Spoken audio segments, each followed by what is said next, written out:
And Senator, let me just begin where we left off with Congressman Smith. Do you support this pardon of the former Honduran president? I'm not familiar with the facts or circumstances, but I think what's telling here is to try to imply that somehow President Trump is soft on drug smuggling is just ridiculous.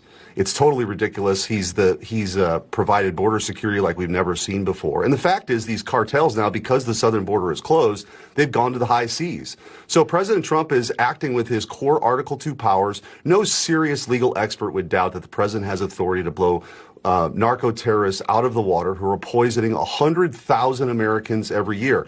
If you watch the SEC championship game yesterday, the Big Ten championship game, combine those two stadiums with the number of people there, that's how many people are dying each and every year from the poison that's coming from these narco-terrorists. So the fact is, George, President Trump has been delegated the authority by Congress to designate terrorist organizations. He's done that. He sent a letter to Congress saying he was going to initiate these strikes. We've had regular briefings about it, including from Secretary of State Rubio, including from the high-ranking officials in the Department of Defense.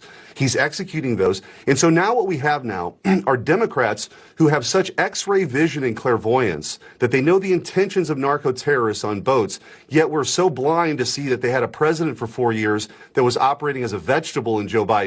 So, forgive me if I'm a little skeptical that this isn't all about politics and trying to take out Secretary Hegseth. That's what this whole thing's been about, George. They didn't want him confirmed. They didn't want a realist in place. They didn't want to shift from their pet projects around the world and trying to build democracies in the sands of the Middle East by the barrel of a gun.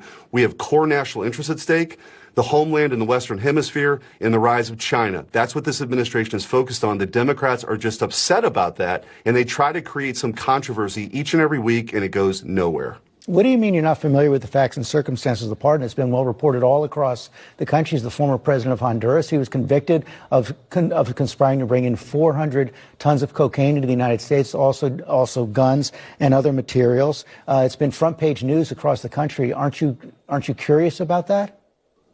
Well, I'm curious about your pushback on that particular point. With your previous guest, you had zero pushback because he's giving the Democrat talking points like you spew every single week, which is probably why your ratings are so bad. But to make the point, what I'm saying is that you're trying to divert here the attention from what the American people actually support. 75% of Americans support us blowing narco terrorists out of the water. In the Senate.